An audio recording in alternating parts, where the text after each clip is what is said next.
Well, for me, it's always something about what I'm feeling or going through. I think it's kind of a little bit of therapy or something.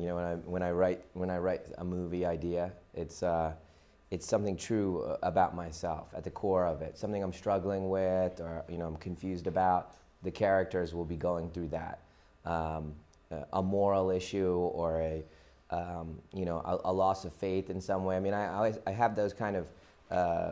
If you're one of my friends or family, I'm constantly boring everyone with conversations about faith and all that stuff. So I think that the movies always have that underneath. So it isn't just about scaring. I love scary movies, but underneath that, there's always some conversation about beliefs.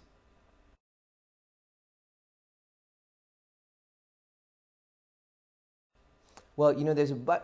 When I come up with a movie idea, I often have two ideas, and I fill out two journals to try to figure out which one I want to make, it's a struggle. It's almost like a Sophie's Choice, choosing which child to take onto the train, and I go, okay, I'll make this one next. I'm gonna make this next. I'm gonna make this one first. And I'm gonna make this one next. And then by the time the year and a half ends, there's another idea, and I filled another journal, and you end up becoming a different person. And because there's so much about personal issues and personal things I'm feeling. 2 years earlier, I'm a different person, and it just doesn't feel right to do that particular story anymore for personal reasons, that I'm not going through that anymore with the characters that the characters are going through. But I still love the story so much. So I started to feel like, why don't we make these with amazing, new filmmakers or up and coming filmmakers, and I get to learn from them, and I get to have a whole a set of colleagues I can work with, and all these stories could be told. Because for me, my dream is definitely to be Agatha Christie. That she's my hero. 80 books, and she told 80 stories, and her life was up and down and had incredible drama to it, but she just told stories as a way to express herself, and I would love to tell as many stories as possible.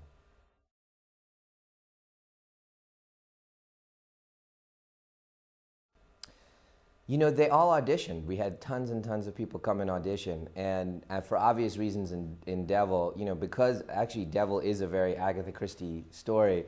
You don't want to have like one famous person in the elevator, which will tell you something about what the characters are. You want to kind of have five faces that you don't really know very well, and so you're learning about who they are, as the movie progresses.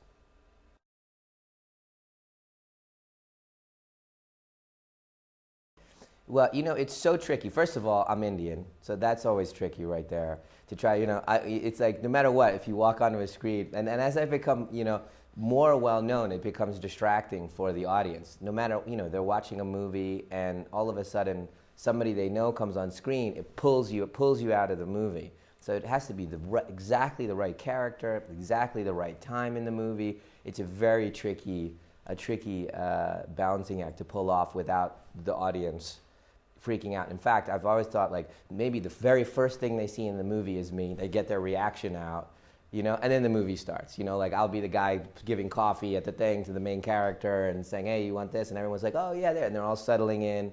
That for me, that's probably the best version. It's like as front as you can make it, because the later you go, like if you're in the third act, if I pop up in the third act somewhere, literally the whole audience goes crazy. They're like, "Oh, no, no, no." They stop paying, they're like, "That's no, no, no."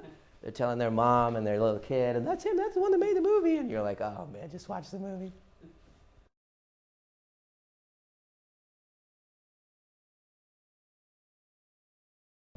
The new one's about reincarnation. And it's a subject, obviously, that I've wanted to make a movie about for a long time, because in the Indian culture, it's obviously a significant belief. And it's a subject that I feel hasn't been done with the kind of authenticity that I'm interested in. And so this is our opportunity to really delve into that subject. And we're super, super lucky to have the director of The Last Exorcism is directing the next Night Chronicle. So we're very excited about it.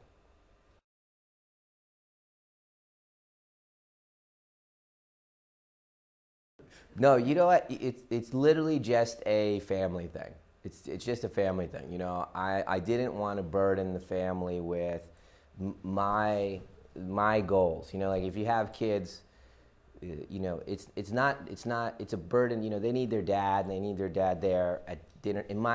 For me, you know, I need to be there at dinner time. I need to be there on the weekends. And so if I write, I have the power because I'm writing it. So if I say, you know, Madrid, you know, exterior Madrid, and then, you know, but then when am I going to shoot it, and how am I going to do it, and when are my kids going to see me, and you know, and all of that stuff.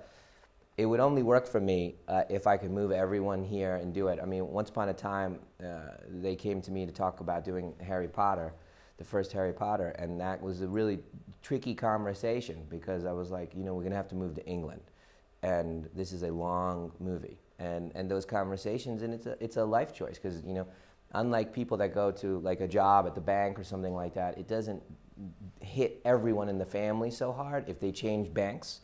But if I write, you know, interior Madrid apartment building, that's a huge impact on my daughters and so while they're little, I've been kind of keeping it in Philadelphia, but you know, they're getting older, so you might just see exterior Madrid, something terrible happens, there's a scream, a woman falls out a window, you know, it'll be fantastic. So I'm with you, brother. I'll be here soon.